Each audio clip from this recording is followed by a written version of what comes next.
Hi, Cameron. How are you?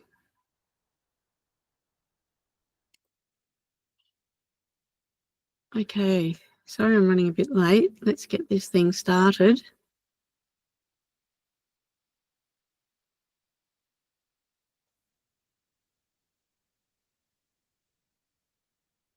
So you can hear me, Cameron? Can you just confirm that? Good on you. Thanks. Okay. You can see my slides too? Nice. Thank you. All right. So we are going to look closely at the current evidence base for blister prevention. Yeah, I won't say more than that. Let's basically get into it. So essentially we have some evidence for, against, some evidence that's equivocal, and a lot that we don't have any evidence for. And I want to kind of give you some sort of assistance in how to move forward with blister prevention when that evidence isn't there. So let's have a look at, first of all, the evidence that we have got that supports a blister prevention effect, and that is for strategies with including neoprene insoles, densely padded acrylic socks, and for a familiarity with footwear and activity, so like breaking in shoes and easing into the activity. So let's have a look at each of these. So if we look at the papers from Herring and Ritchie from the 1990s, they essentially did two studies back to back, and the first one was with essentially the socks were identically constructed. The difference was they were either 100% cotton or 100% acrylic. So in the first study, it was all about the padded socks, and they found that the acrylic socks were very protective of blisters. So it was an effective blister prevention strategy because the cotton socks produced twice as many blisters, and those blisters were 3 times the size. So then they repeated the same kind of study, but this time used socks that were thin. So there was no padding to them. Again, they were identically constructed. Again, they were either 100% cotton or 100% acrylic, and they found that there was no difference. So this time the acrylic did not provide a protective function against blisters. So it was something about the thickness of the sock that was protective. And that's why I tend to err on the side of suggesting thick socks are better than thin, even though we can only say for sure that this is a acrylic versus cotton. I think the thickness obviously was the important part. The authors concluded that the moisture wicking function required the thickness to work. However, there could have been 2 alternative mechanisms for blister prevention that might have worked on their own or in combination. One was, we know padded socks reduce peak pressures, so there's theory there why it would also reduce blister incidence, but also thick materials undergo shear, so they kind of absorb shear. So potentially the thick sock was absorbing shear, but it was unable to when it was thin. So that's the thick sock thing, and why I suggest thick socks more than thin. Now, if we look at cushioned insoles, we've got 3 studies. The first was in the late 1960s when they were first coming up with Spenco. So Spenco is a neoprene. It's a closed cell kind of rubber. And they looked at the effectiveness in preventing blisters on 200 athletes with self-reported blister issues or general foot discomfort for a period of 3 to 12 months. And the insole was used in one shoe while the other foot served as the controls, because there was no additional insole in there. So in the foot, or in the shoe that had the Spenco insole, only 1 person out of the 200 got a blister, so that's 0.5%. And where there was no insole, 25% of people got blisters. So the outcome there was that Spenco significantly reduced blister formation. That was a 3 mil Spenco insole. In the 1980s, Smith looked at Spenco compared to Poron or PPT compared to no insole, There was a group of 90 US Coast Guard recruits undergoing 8 weeks of training, 30 in each group. And with the Spenco insole, there was only 1 blister. With the Pour-On or PPT insole, there were 4 blisters. And with no insole, there were 8 blisters. So the outcome there was both Spenco and Pour-On are more effective than not having a padded insole in the shoe, and that Spenco outperformed Pour-On. And then there was another study where this was in 2013, I think. They looked at a whole bunch of Royal Marine recruits undergoing training, and they looked at 2 insoles. One was one insole was aimed at a thermoregulation type of effect, and the other one was a padded insole. And I don't really know the specifics of these insoles, but basically neither was better than the other. So neither the insole that was aimed at thermoregulation, so keeping the feet cooler and potentially drier, or the padded insole helped. So yeah, I guess from all of that, we can say that Spenco is a good choice for plantar blisters, at least, and that cushioned materials such as Spenco and Pour-On, they have the potential to absorb shear load. They have the potential to reduce pressure, and they also have the potential to reduce the coefficient of friction. For example, Spenco insoles, the neoprene, if you put that in upside down, you won't be able to get your foot in because your sock will grip the neoprene, and that's why they put that blue or green surface layer, because it had a lower coefficient of friction, just so that you can get your foot in without it being difficult. Now, in the 1968 papers, Spence and Shields also looked at a silicone gel because they were using it, or they referenced the fact that it was used for bed sores or ulcers in bedridden patients. And they used the same gel on the foot in the shoe.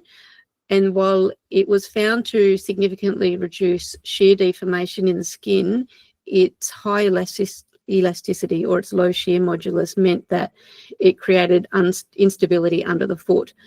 So this just goes to show that we've got to match the material to the functional demands of that anatomical location. And an example of this is, I feel that we get away with that gel on toe blisters, particularly the lesser toes, but we can't be using that underfoot. It degrades the efficiencies of gait. So that's cushioned insoles. And now we come to the evidence for adaptation.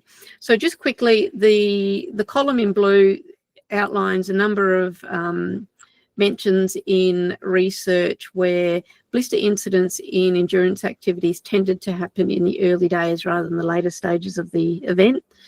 And so that could potentially mean that as the event goes on, the skin becomes more resilient to shear deformation and is less likely to blister. It could also mean once that site is blistered, it doesn't get counted again as reblistering because it's already blistered. So yeah, just a word of caution on that one. And then in terms of the green column there, we've got the articles that cite a protective effect from the familiarity with activity of footwear. There's a bunch of them there. Let me just... So Van Tiglen found that previous hiking or military experience offered some protection to blister formation in 189 recruits going through basic military training. Shea looked at a group of runners competing in a 5-stage ultramarathon and found that previous ultramarathon experience to be predictive of reduced blister incidence in males only. Thompson concluded that blisters were most noticeable in the early days of the training regime. Brennan found that during a 12-month deployment in Iraq, troops who did not break in their boots were more likely to suffer blisters, and there are a few others.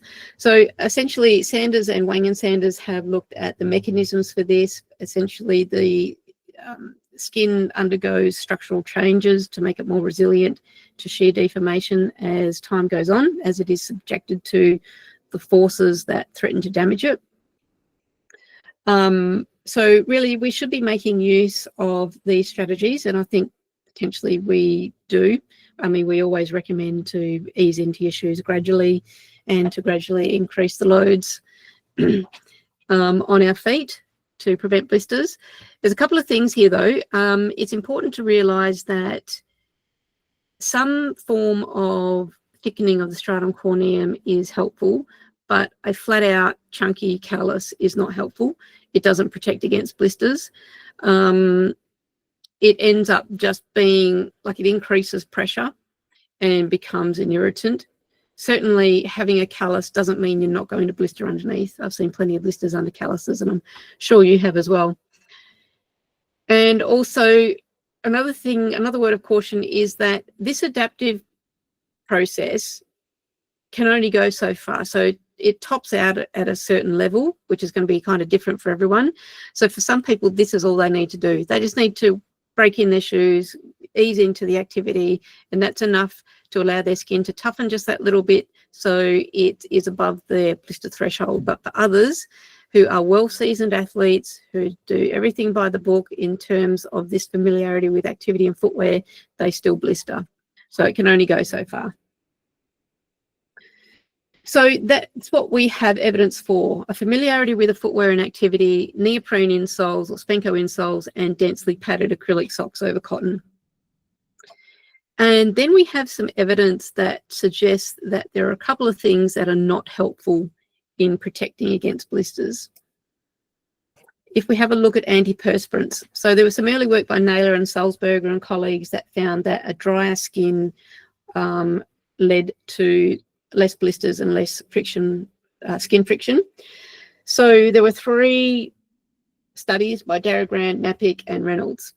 Darragand and Napick tested 2 different antiperspirants. Darragand found that one of them was effective at preventing blisters, the other one wasn't, but that they both caused irritant dermatitis. Napick similarly found that the 2 antiperspirants that he tested both were protective against blisters, but they caused irritant dermatitis. And so Reynolds added some emollients into the antiperspirant to try and lessen this irritant dermatitis effect. So they tested the antiperspirant with the emollients, the emollients on their own, and then a control group with no intervention. And they found that while irritant dermatitis disappeared, so did the blister prevention effect. So essentially that means the types of antiperspirants that are effective at preventing blisters damage the skin in the form of irritant dermatitis, making them basically not usable. Kirkham and colleagues looked at 20 healthy subjects. They dunked 1 foot in water and 1 was dry, and they tested the skin surface hydration and the rate of temperature increase as they applied shear load to the posterior calcaneus. And they found that the skin that was hydrated, temperature increase, the rate of temperature increase was faster on that skin than the dry skin, suggesting that wet skin is more likely to blister. And so in 2016, Hashmi, which is, I think they're all kind of part of the same team, looked at 1 antiperspirant in a group of other blister prevention strategies, and the antiperspirant was found to not impact the rate of temperature change thought to be indicative of imminent blister formation, which was a 3-degree increase, suggesting that perhaps this antiperspirant that they tested, which was Boots antiperspirant foot spray, was not going to be helpful at preventing blisters. So all in all, although it makes sense to keep the foot drier to affect a blister prevention effect, antiperspirants aren't an effective way of achieving this. And the second one here is powders. again, there was some early work done showing that powder reduced skin friction and blister rates. Potentially, powders have two mechanisms of action. They absorb moisture to keep the skin drier, but they also form a dry lubricant, so like an extra surface in between the skin and whatever the skin was interfacing with. But NAPIC found that there was no difference. When you used the powder, there was either no difference in blister rates or there were more blisters. And it's generally agreed that powder, when it becomes wet, hi Erica, when it becomes wet, it becomes abrasive, or it at least definitely increases friction on the skin. So there was a study done, so more recent than the 99.5 work of NAPIC. In 2014, Shear looked at an ultramarathon, a 5-day ultramarathon, and looked at the preventions that they were using. And this was a very low sample size. It found that powder wasn't really effective, but there was only 2 runners that used talcum powder alone, and 5 runners used talcum powder with a combination of either lubricant, antiperspirant, or taping. So we can kind of, I think, put that one to the side. It's not really a good enough study design. And then Hashmi in 2016, which I alluded to in the last slide, one of the powders that they tested, or the powder that they tested, was the 2x Blister Shield powder. It's a PTFE powder, so it's potentially more effective than the cornstarch and talc powders. And they found that it had no impact on the rate of temperature change, which was thought to be predictive of imminent blister formation. So all in all, it seems that powders are ineffective at preventing blisters.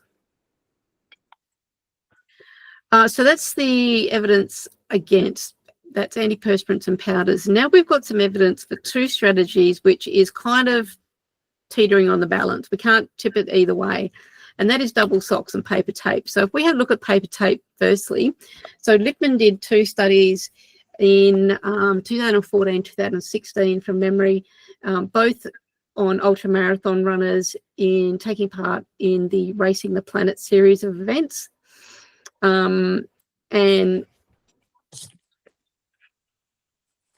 the paper tape that they used was micropore paper tape, and essentially there was about 136 and 128 subjects in first and second study. The first one, the methods were similar but not the same. So the first study, they compared one taped foot to the other untaped foot, and in the second study they compared taped areas of one foot to the untaped areas of the same foot. Well, in the first study, what they found was that 52% of people developed blisters on the taped areas and 30% on the control foot. So essentially the paper tape was not found to be protective of blisters. But in the second study design, they found that there were far less blisters where there was tape, and so the paper tape was found to be protective of blisters. So we've got one study that says the paper tape was particularly bad at preventing blisters, and one study that showed that paper tape was very protective of blisters. So really we need a third study that will tip the balance either way. And in terms of tape, that's the only tape that we have evidence for. We don't know about Fix-A-More. We don't know about rigid sports tape or Kinesia tape, which are the ones that are most used in podiatry.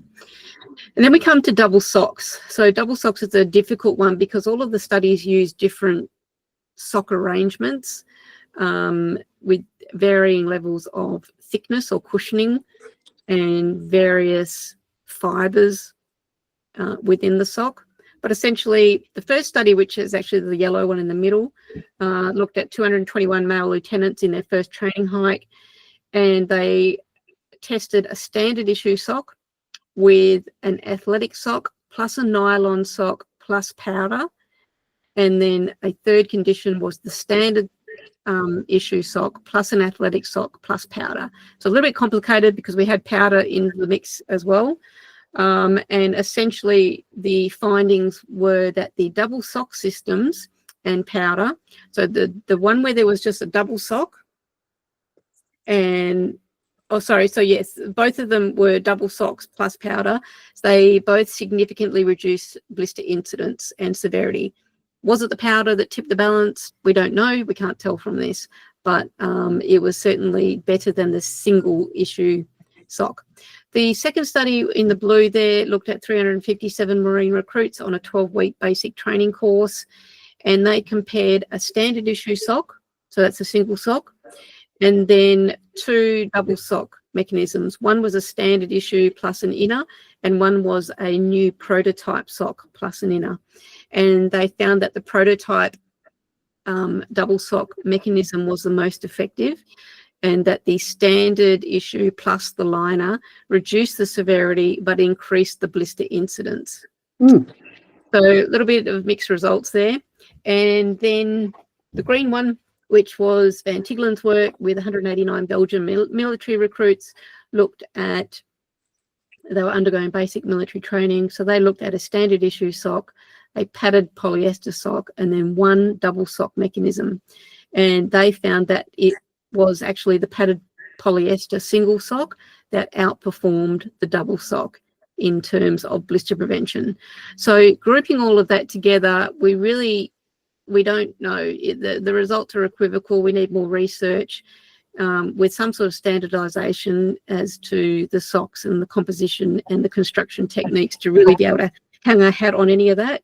And just a quick note, those things in the purple, armor skin socks, which is a sock that I rate highly. It has its downsides, but it's one that I recommend from time to time. Hasn't been subjected to any study, and nor has really toe socks. So toe socks provide a double sock mechanism for the interdigital space.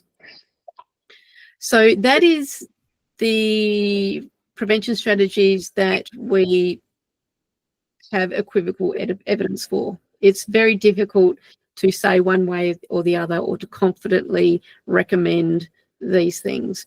And then we have all of the strategies that have no evidence. And unfortunately, there's way too many of these. So this includes lubricants. Lubricants, we know, reduce friction levels on the skin. The best evidence we have, when I say lubricants, I mean the very greasy lubricants. So the your Vaselines and that kind of thing. The best evidence, which isn't great, it's not, certainly not an in-shoe bit of evidence, but it suggests that we need to reapply it every hour and a half to stop friction levels going above baseline.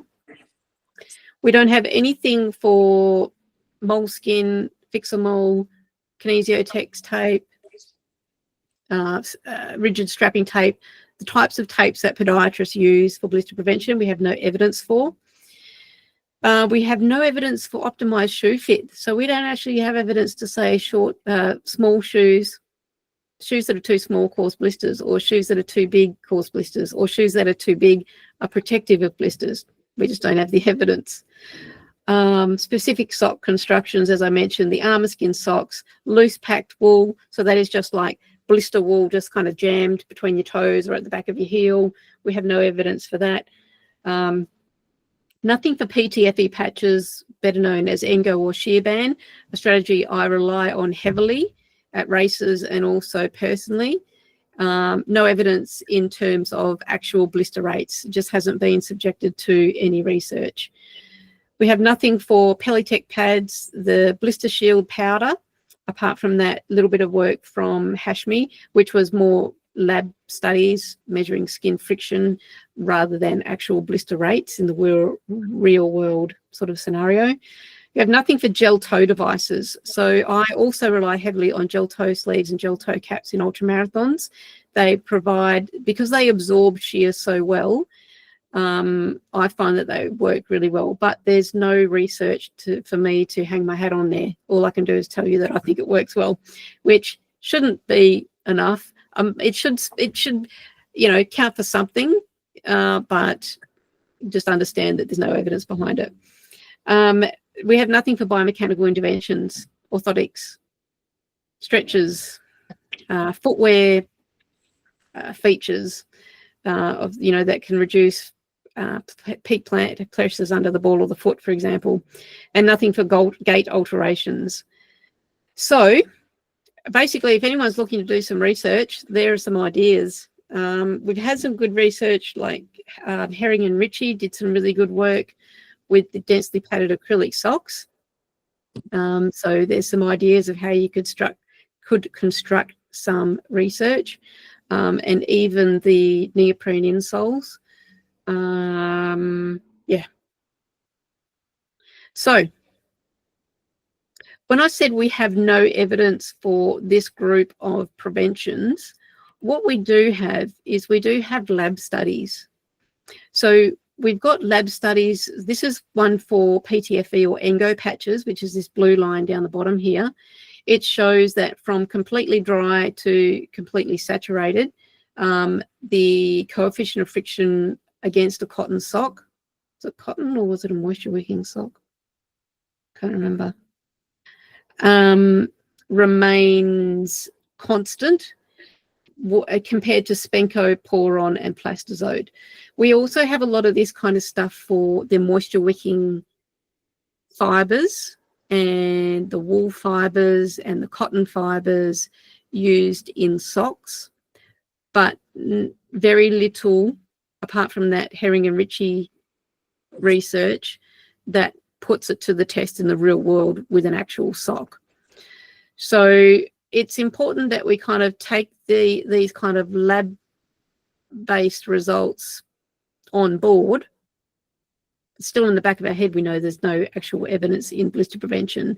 So how do we approach blister prevention in the absence of an evidence base? Well, if we can't work in an evidence-based way, we kind of have to work in an evidence-informed way. So as I said, these lab-based studies, our biomechanical understanding of, foot structure and function, of peak pressures and what reduces peak pressures, of material science, as in how the selection of materials can impact the coefficient of friction, can absorb shear, etc.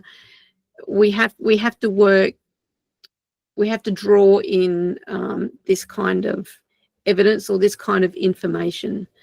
So really, if you're trying to get started or improve the way you manage blisters, the first thing that you need to realise is friction blisters of the feet are caused by repetitive shear deformation. They're not caused by rubbing. That's the biggest thing that podiatrists need to get their head around. There's nothing rubbing the skin. Nothing need rub the skin for a blister to occur. The movement force associated with the formation of friction blisters is the movement of the bones within the foot. So the bones are moving back and forth while friction keeps the skin surface stationary. So it can't move in sync with the bone, and therefore we get these large magnitudes of shear deformation. So if we just look at, thanks Cameron, if we just look at this alone, we can see, well, we can influence bone movement. We can influence friction force by implementing certain materials like Engo patches or lubricants or possibly even wool to reduce the coefficient of friction and just let this bit of skin move in sync with the bone at an earlier moment. Yeah. So we've got to be focused on shear, not rubbing. And then this is the chart that I have in the back of my mind with every single blister that I am presented with. I think, how can I do these things and which one's going to work best? So the one in the pink here just means take less steps. Not particularly helpful, but it works, obviously. Number 2 here in the yellow is... So just can I even interrupt? Take less steps. I mean, if you've got a 25K walk ahead of you, you're not going to take less steps. Exactly. But you're saying stride should be longer, therefore less steps? No, because you actually increase the magnitude of the shear deformation. Yeah, I would imagine so. No, this is more like if you're training and you can feel a blister coming on, you need to stop training. So as I said, it's not particularly helpful. No, and that's the other thing I wanted to touch on with regards to mechanics instabilities feeding into the shear that's created. The studies that you made mentioned when we were talking about socks, and layering of socks and different socks and tapes and all the rest of it. Nothing was talked about in those studies about mechanics, underlying mechanics that predispose people to acquiring blisters in the first instance. You're spot on, Erica. There is no mention of mechanics. Blisters aren't talked about in terms of their anatomical location. And so bone movement is completely missed. In this academic research, even the studies by Lipman, he is of the opinion that blisters are caused by something rubbing the skin. Okay. So the people that are studying blisters don't understand the mechanism of action. No. This is the problem. And this is why Doug and I published our research at the beginning of 2024, was to call this out, because it's all about bone movement. Bone movement is the thing that that instigates the shear deformation in the presence of high friction levels. So it is a completely missed and a completely underutilized blister prevention strategy. This one here, reducing bone movement. It is not considered, really not even considered that much by podiatrists, when this is our absolute forte. This is what we do every day of the week. We change the way bones move. We change the biomechanics. We can reduce shear deformation, and we don't probably really even think about it. Yeah. Because we're thinking of tendons and plantar fascia and that kind of stuff. Peak pressure. Right. So it's interesting. I have a client who's done an enormous hike overseas in Nepal, and it was a 5-day, 20+K thing a day and so on. Mechanically, she's pretty much okay, except I think anyone will have fatigue building, which may alter gait.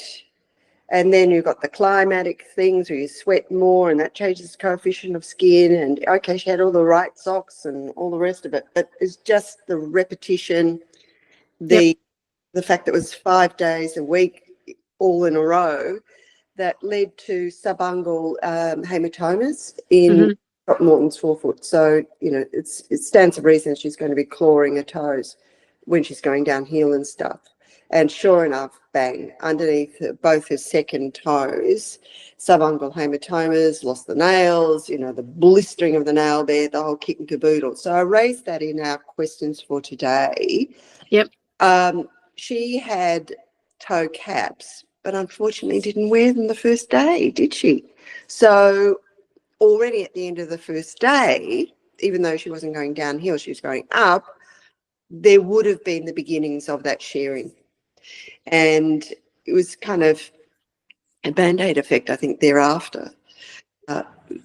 Maybe it did mitigate things a little bit and gave her an extra day, but nonetheless, by day 3, she's in trouble.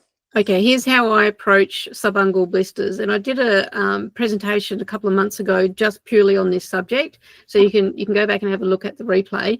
Yep. But essentially, most athletes don't get subungual blisters of the lesser toes because their toes are hitting the end of the shoe. Most of them get it because this is happening. Gel toe caps are not the most effective way of dealing with that. Toe props are the most effective way of dealing with that. Okay, toe props. So we've got to keep the tip of the toe from sustaining all that weight bearing pressure and this kind of thing, because the high friction will keep the skin stationary while the bone's moving back and forth. But also that's for apical blisters, but for subungual, it's just constantly the ground is pushing the toenail back. So we've got to get the pressure off the tip of the toe. Toe props are the best way to do that. Now, the only other thing is this becomes an issue in 2 situations: downhill, when their laces are too loose, and when it gets hot, the first thing they think about is, my feet are swelling, I'll undo my laces, and then this starts happening.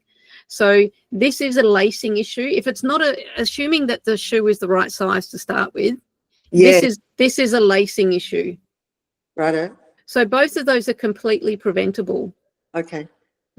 But yes, this is like a biomechanics thing as well. It's like, what's the biomechanics of the toe clawing? And the best way around that is toe props.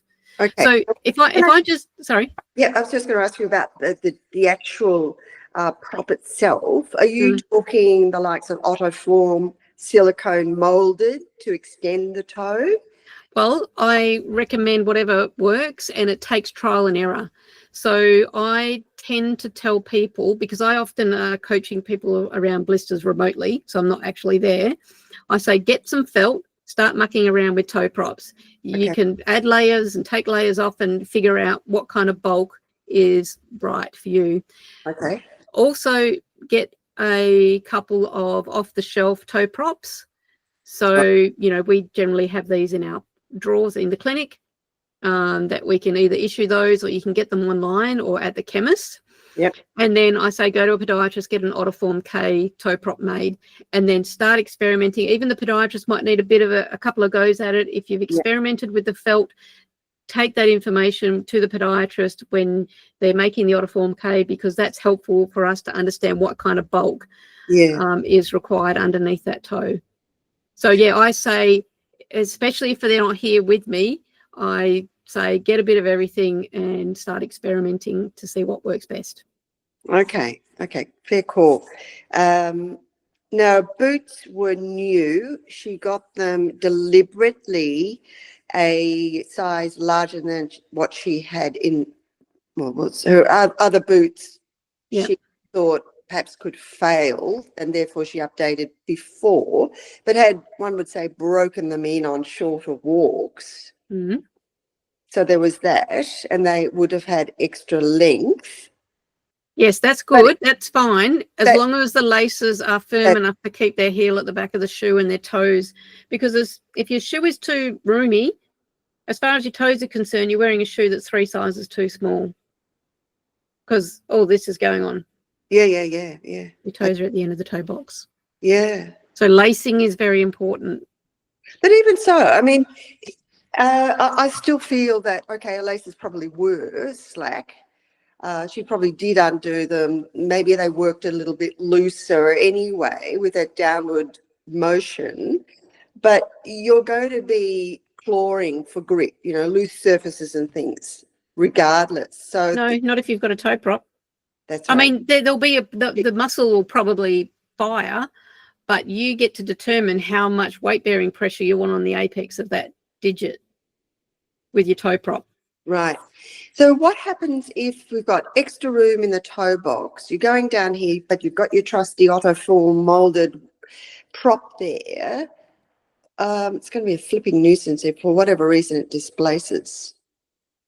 And what happens if you've got toes, you know, the finger socks? Yep. The prop, is it going to move? It's better to have a felt one, isn't it, with, say, an elastic band on the dorsum of the toes? So with toe socks, I do have people that wear them on the outside of the toe sock. So they get an Ottoform K made by their podiatrist, and they put the sock on, and then they put the toe prop on. Okay. So that can work. The toes, some people are very touchy about what's on their toes or what's between their toes. So some people are more touchy, and it really does take a lot of trial and error. Yeah. But it can be done. And the difficulty with putting a felt toe prop on is then you've got to get the toe sock over it. That can be difficult. Now, in endurance events, sometimes it gets to a point where it's kind of hard to get to your feet to maneuver all this. Yeah. So that becomes an added complication. But also felt, as we know, is compressible given miles. Yes. So you need to keep adding layers to it. Adding layers to it, or having spares, all that sort of stuff. Yep. When I make felt, I haven't made felt toe props for years because of, you know, silicone devices that we make in our rooms. It's more durable. But if it came to felt being the preferred medium, I would always affix like an elastic strap over it. So I mean, I would just fix them all on fixation tape. But yeah, so I've used, it's, you know, back of a bra, you get that sort of mesh elastic. Mm-hmm. I don't know where I used to get it from, but I used to get them in rolls, and it would last for, I don't know, 10 years a roll, making, you know, strips to do props and stuff. Oh, do you mean that like it's a tuby grip, or tuby gauze? Definitely that mesh elastic that used to be in the back of bras once upon a time. So therefore it's removable, you're saying? Well, the actual device that I'd fashioned from the felt, I'd laminate like this, a strip of this elastic. It's a 4-way stretch thing in strips that I would fix and secure it all with the likes of Elastoplast. So it's bonded to the felt, and you can remove the device. Yeah. Putting the strap over the dorsum and the prop beneath the toes. Okay. Well, in the races, I tend to just stick the felt to the skin Yeah, and hold it on with fixation tape. yeah. And I know that it's not long lasting. Yes, we can add layers to it, but it just needs to get us through this 6 days of the event or whatever. And they probably put a new one on every day or every 2 days. Yeah. So it's not really a long-term thing for me, felt. It's just 24 hours, Yep. 48 hours.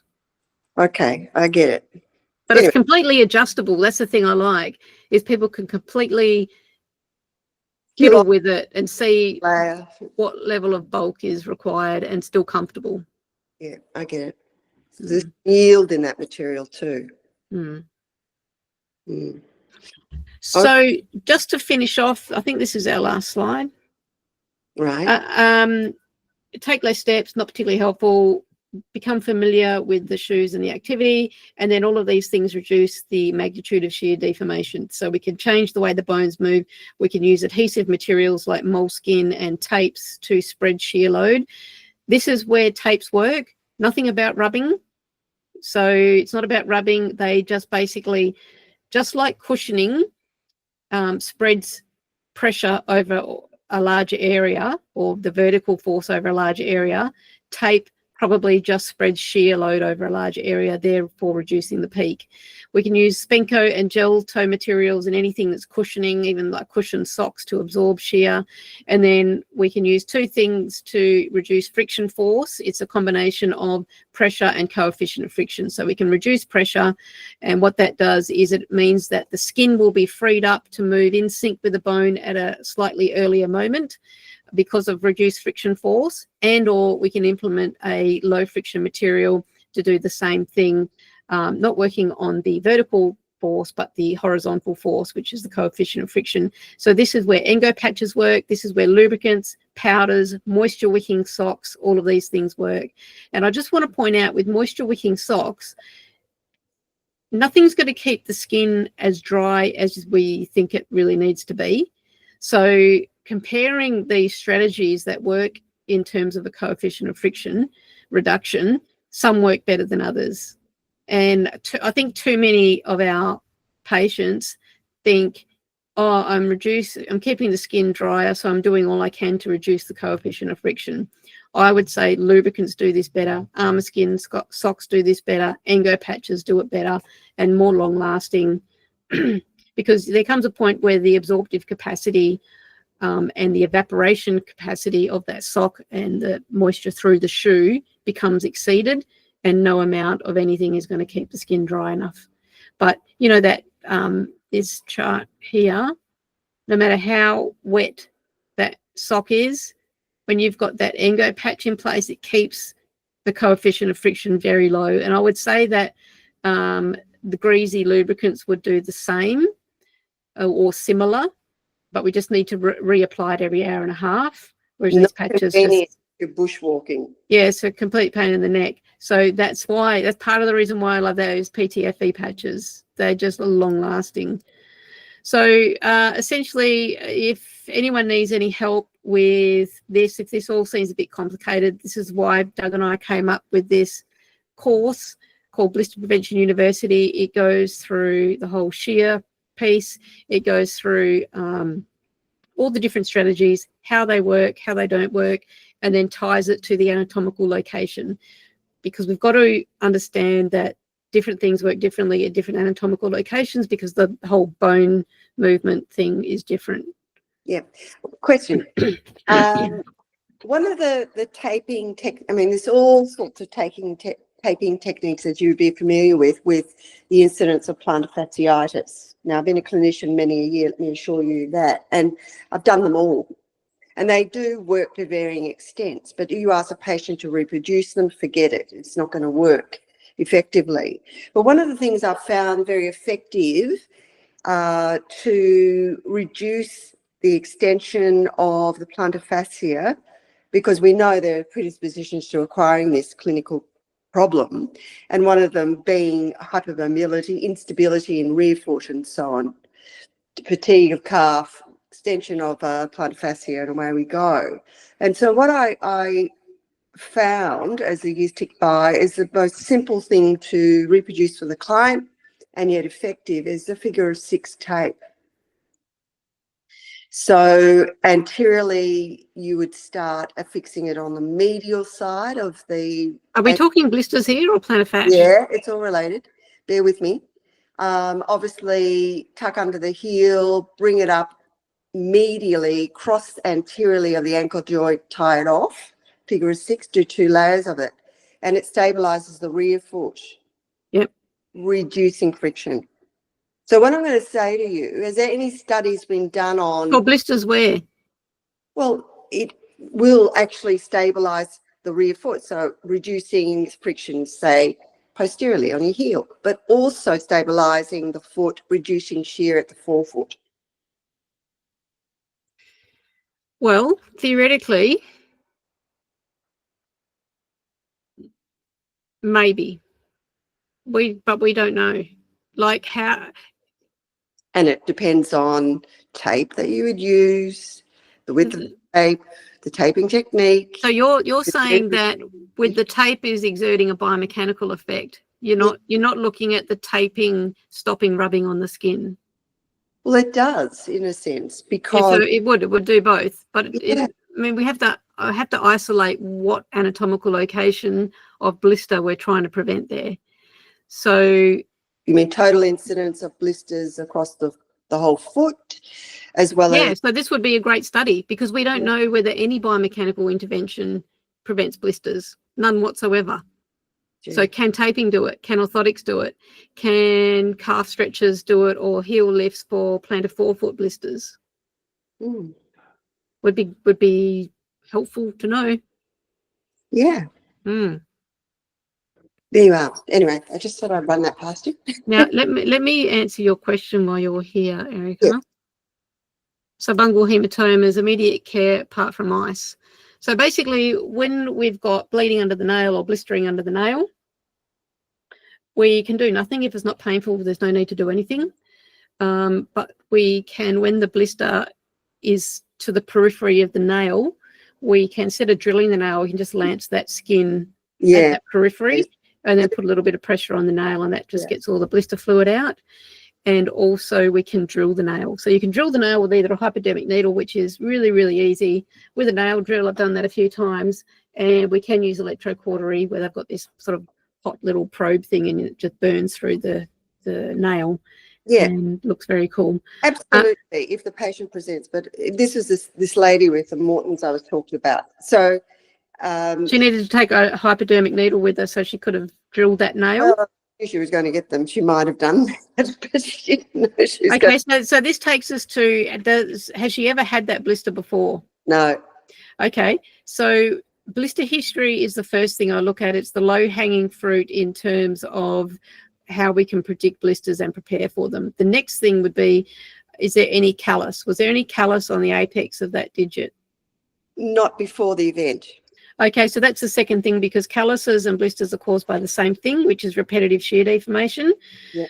And then the third thing is a good look at the foot structure and function. So having that Morton's toe, we could have kind of predicted that even though this person had no calluses anywhere, they had no blister history, if there was going to be a blister, it was probably going to be in this location.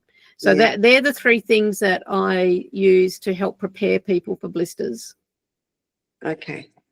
I think just knowing this woman, her name is Robin, she might have, if I made a suggestion to her, I mean, I gave her, I think we're on the same vein here in terms of, she came to see me before she left, and we're talking about blister management, and I gave her some Silipos digital caps for a second digit.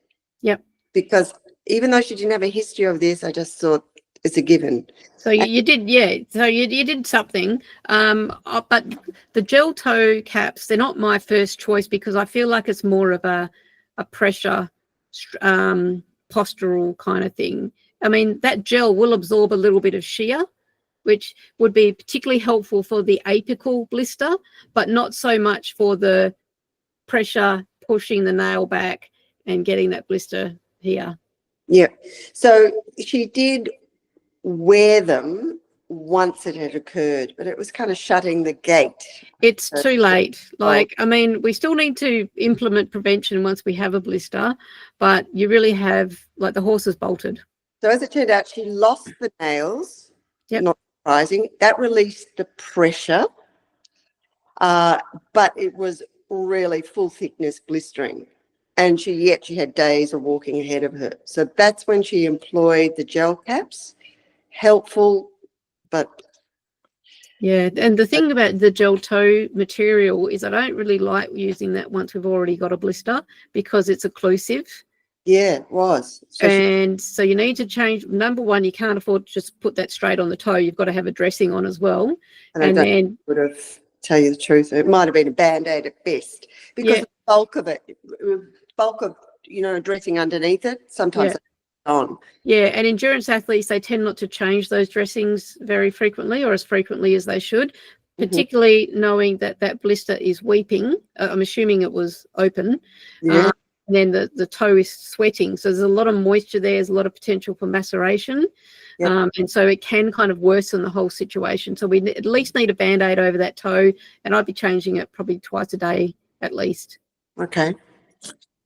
All right. But the toe prop, I think, would be, now this lady has a blister history for this blister location.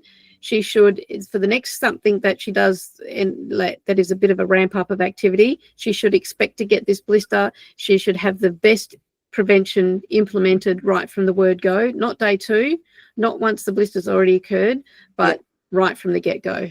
Yeah. So she's a person who lives in Omeo, northeastern Victoria, and in the mountains. So she's a very active person. Does bushwalks. She's a really good downhill skier. I've skied with her. But it's the fact that she hadn't done the repetition of these day hikes. The odd day she's got away with it, but it was just day after day and rough terrain and a lot of down and, away it went. Mm. So she did not have the history of blisters. Now she does. Yep. So I think now prevention rather than cure is definitely the way to go, and she'd be in agreement to that. Yeah. And really, if you're doing something that is completely unaccustomed, you should also be somewhat prepared for the unknown. And so that involves taking a blister kit or at least adding some items to your first aid kit that have some real prevention power. Yep. And felt would be one of those. If we were doing uphills and downhills, felt would be in there. Okay. Good call. Now, I did want to ask you, we were talking about interventions with socks, reducing the incidence and severity of blisters. And we also touched on other interventions more effectively reducing incidence, such as, say, your Engo shoe patches. Has any studies been done on if we do say Tom's Blister Shield powder and Engo patches and felt props or felt as a whole, reducing the incidence 3 times if we have 3 interventions, twice? No, there's been no evidence, no research that's looked at that. Okay, just more better from our perspective. I guess. But I kind of like to rank things, and I just go, do I go straight to the top? I tend to go for the things that are more effective, particularly if that person has a blister history and we're expecting that blister. I don't start with, let's just try tape and see how effective, because I know that tape doesn't work for a lot of people, myself including. So I don't tape the back of my heels. I just get Engo patches in the back of the heels of every shoe I've got. So I just don't want to be bothered with blisters. So yeah, what was the question? Forgotten. It was just, we talked about interventions, but are there any studies on one intervention can reduce the incidence by so much? No. Have two, it'll be twice that, and three, it'll be 3 times. No, sorry. And go back, because you joined kind of halfway through. So I went through the other things that where the evidence base is and isn't. But no, nothing has been done. What I've described to you is the evidence base for every blister prevention strategy. Right. Mm. Anyway, good to chat with you. Yeah, good to chat with you, Erica. I am trying to tune in more frequently, but a practice close by to me lost half their staff just on the cusp of Christmas. They just walked out due to salary issues, Wow. which has just inundated me, which is great for business. But suddenly any opportunity to do any webinars during the day evaporated. Yeah. Well, we always have the replay up on our pro site, pro.blister-prevention.com. Okay. And if you, it's called office hours. Yes. Replays. Yeah. So should have that up this afternoon or tomorrow. Right. Okay. Great questions, Erica. Thank you for the interaction. I really appreciate it. There you are, future research projects. Yeah. And it's on a plate. Sounds good to me. Try All right. year 6. Yeah, that's it. All right. Well, next month I'm looking at coefficient of friction. I'm doing a lot of materials testing. We're using the inclined plane method and getting a handle on what materials reduce the coefficient of friction the best. Okay. So yeah, that's a really fun one. So tune in for that or watch the replay. And any questions, let me know. Fabulous. Thank you so much. Thanks, Erica.